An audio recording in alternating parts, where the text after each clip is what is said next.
वहीं मल्लिकार्जुन खड़गे आज छत्तीसगढ़ आएंगे और सुकमा और महासमुंद में सभा को संबोधित करेंगे।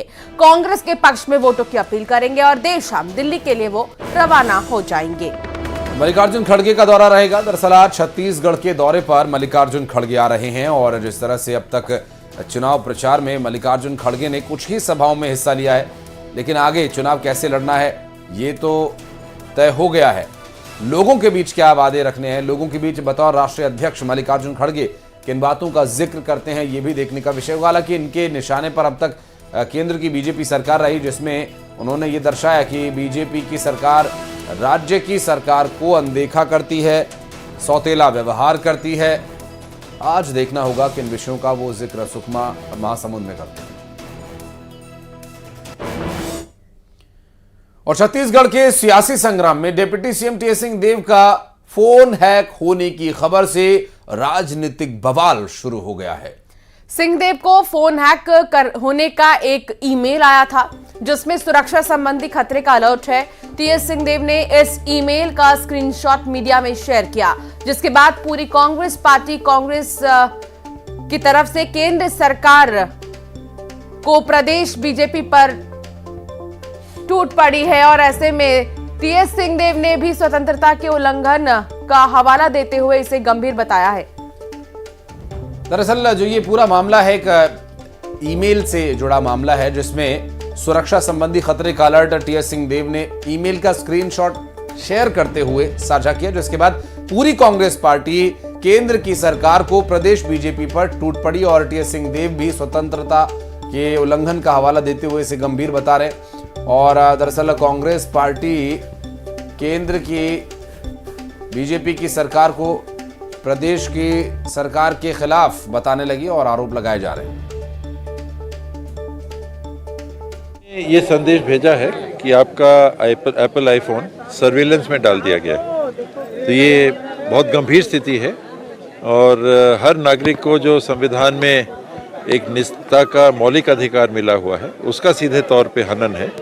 ये जासूसी करना बिना जायज प्रक्रियाओं को पूरा किए उस श्रेणी में आता है और केंद्र की सरकार किस तरह से और किस मानसिकता से चल रही है वो बातें स्पष्ट सामने आ रही है। कुल मिलाकर विपक्ष ने ये जासूसी भी करवा रही है। विपक्ष के ही नाम आए, जितने नाम मैं एक राहुल जी का बाइट देख रहा था अभी, उसमें उन्होंने जितने नाम लिए, अखिलेश यादव जी भी हैं और ये हैं कांग्रेस के भी लीडर्स हैं, इनके नाम थे, मेरा भी नाम उन्होंने लिया, तो ये बहुत गंभीर स्थिति। कोंडागांव से बड़ी खबर आ रही है। 1 करोड़ कैश और गहने जब्त किए गए हैं। 1 करोड़ 14 लाख कैश बरामद किया गया है। दरअसल चेकिंग के दौरान 10 लाख रुपए के गहने बरामद किए गए। 5 कारों से करोड़ों के कैश और गहने मिले। कार सवार इसका कोई हिसाब नहीं दे पाए। 10 लाख रुपए के गहनों की कोई रसीद वो नहीं दिखा पाए। हालांकि अब इस पूरे मामले में पुलिस ने ये सभी सामान जब्त कर लिया है। चूंकि जिस तरह से अभी मॉडल कोड ऑफ कंडक्ट प्रभावी है, ऐसे में इसके वॉल्यूशन का भी ये मामला हो सकता है। अभी फिलहाल पुलिस इस पूरे मामले में जांच पड़ताल कर रही है।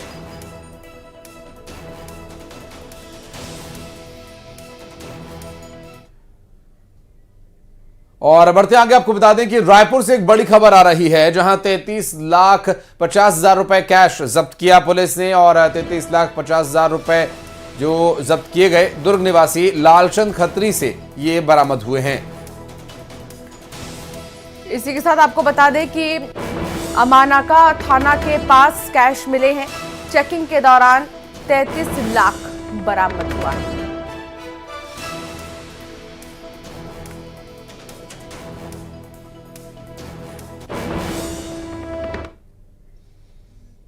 रायपुर में अवंती बिहार के व्यापारी से 2.5 करोड़ की ठगी का मामला सामने आया है।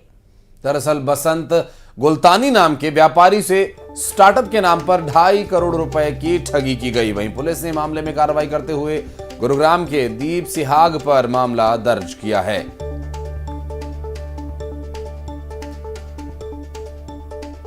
बिहार के रहने वाले बसंत दौलतानी इसने विधानसभा थाने में एक रिपोर्ट दर्ज कराई कि एक गुड़गांव हरियाणा के रहने वाले एक व्यापार से जुड़े हुए व्यक्ति हैं, जो इनके साथ में यहाँ पे एक रायपुर में होटल में मुलाकात हुई और उसने इनको बताया कि वो एक नया स्टार्टअप को शुरू करने वाले हैं जिसमें अगर ये चाहें तो पैसा लगा सकते हैं और काफ़ी इससे प्रॉफिट होगा। इसके आधार पे इन्होंने उनका ऊपर विश्वास करते हुए 5 करोड़ रुपए चेक के माध्यम से उनको प्रदान किया था, परंतु उनके द्वारा धोखाधड़ी की गई, कोई भी ऐसे स्टार्टअप शुरू नहीं हुआ, कोई भी काम शुरू नहीं हुआ। तो इन्होंने पैसे की जब मांग की तो सिर्फ 2.5 करोड़ रुपए इसको लौटाया। 2.5 करोड़ रुपए लगातार देने से आनाकानी करते रहे, घुमाते रहे। इससे परेशान होकर प्रार्थी ने विधानसभा थाने में रिपोर्ट दर्ज कराई है। पुलिस ने मामला पंजीबद्ध कर लिया है और आरोपी की पतासाजी की जा रही है। और बढ़ते आगे, अंबिकापुर में गांजा तस्करों पर शिकंजा कसा गया। 23 किलो गांजा के साथ 2 आरोपियों को गिरफ्तार किया गया। गांजे की कीमत 3,50,000। मुखबिर की सूचना पर पुलिस ने कार्रवाई की है। बनारस रोड चठिरमा बैरियर के पास गिरफ्तार किया गया है। गांधीनगर थाना क्षेत्र का ये पूरा मामला है और एक बाइक को भी जब्त किया गया है। लगातार पुलिस का चेकिंग अभियान जारी है और इस चेकिंग अभियान में पुलिस कई सारी ऐसी गाड़ियां हैं जिनको रुकवाकर चेक कर रही है और इसी सिलसिले में गाड़ी को रुकवाकर कई किलो चांदी और कैश भी बरामद किया गया है। हालांकि इसमें 2 लोगों को गिरफ्तार भी कर लिया गया है। और जिस मामले की हम बात करें, इसमें गांजा बरामद हुआ है। गांजा तस्करी कर रहे तस्करों को पकड़ा गया है और 23 किलो के करीब गांजा था, जिसमें 2 आरोपियों को गिरफ्तार किया गया। बता दें कि ये बनारस रोड का मामला है, चठिरमा के पास गांधीनगर थाना क्षेत्र का ये पूरा घटनाक्रम। पुलिस की मुस्तैदी के चलते 23 किलो और इसकी जो अनुमानित कीमत है लगभग 3,50,000 रुपए आंकी जा रही है।